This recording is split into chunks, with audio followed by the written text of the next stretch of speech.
September 19th is a day Angèle, mother of 10-year-old Corey Rochon, will never forget.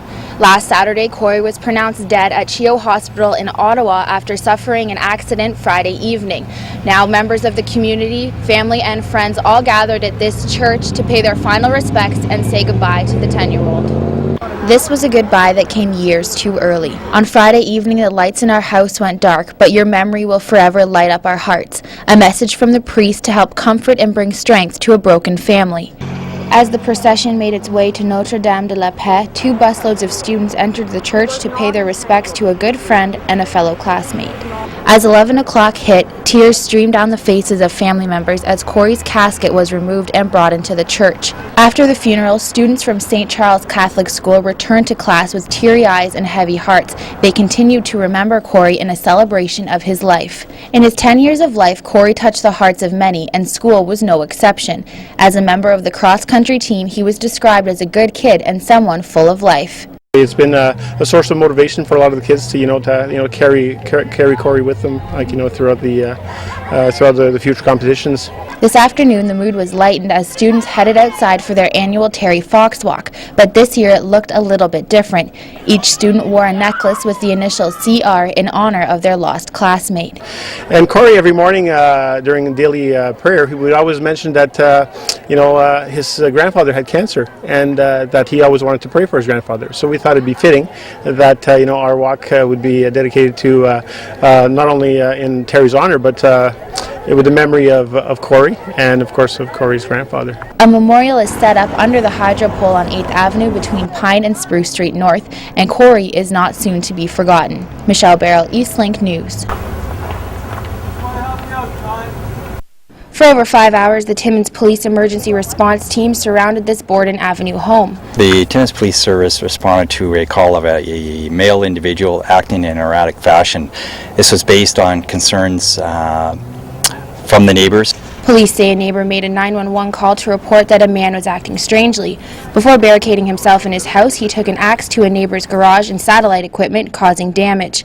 3 neighbors also told us that this isn't the first time there has been erratic behavior from this resident. Police wasted no time in getting there to ensure public safety. There was nobody else in the residence at the time. The concern for his safety was not only for himself, but also for the neighbors itself.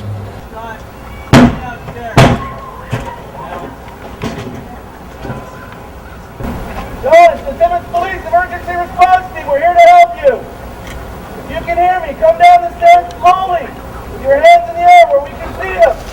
He went into his house and we attempted to negotiate with him or talk to him and see how he was doing. He wasn't responsive to that.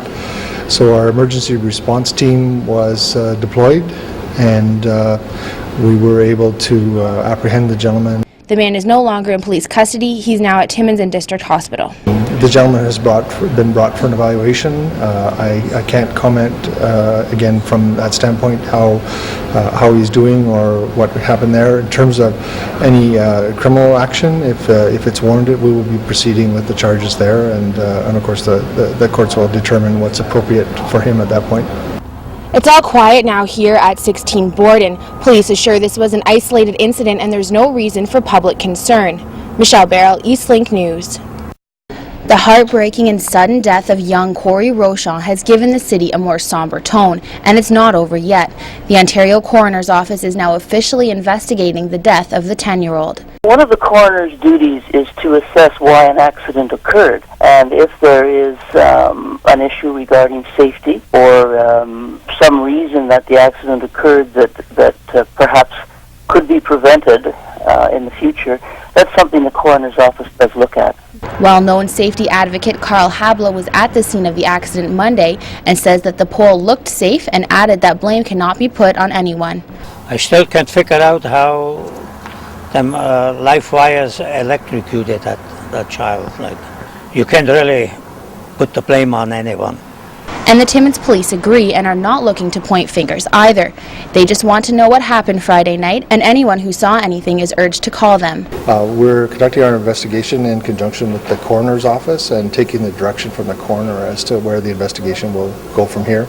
Timmins police have served the Timmins Times and the Daily Press with search warrants seizing photos taken at the scene. And we want to see what, if anything, facilitated his getting to that area. One of the reasons for the pictures is to, as I said before, to look at the entire scene.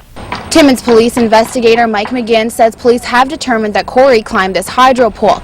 Now there is a tree branch to the left of the pole, and investigating coroner says there are no specific details to the branch, and she continues to investigate on how Corey managed to climb as high as he did. These are one of the things that we look at in terms of access to the site. How would a child actually get up to the area that Corey was in? Counselors were at St. Charles Catholic School to offer grief counseling for students. The school is planning to hold a celebration of Corey's life Friday afternoon, but details are not yet finalized. Lessard Stevens Funeral Home is handling the funeral arrangements, and a service will be held Friday morning at Notre Dame de la Paix Church. Michelle Baril, Eastlink News. It's a similar scene with a familiar storyline, but Day 4 of the Fraser Masterson trial brought new witness accounts that rivaled previous testimonies. Ken Wilhelm, an acquaintance of the victim, met Godin through a mutual friend, Gord Wilson. It was Wilson and Wilhelm who found what they believed to be Godin's vehicle in a municipal parking lot just off Spruce Street 4 days after his reported disappearance on January 29th of 2004. Now, before calling police, the two men observed the vehicle, finding what they believed to be blood smeared on the rear license plate and on the left bumper of Godin's Ford Sable. Now, Wilhelm went on to explain the unique features of the Sable, indicating there is no spoiler and no tinted windows, as testified by a neighbor 2 days earlier, claiming she saw that vehicle on her street around the time Godin disappeared. Defense counsel Seth Weinstein refused comment until the trial is over, and court will resume Monday at 1. Michelle Barrow.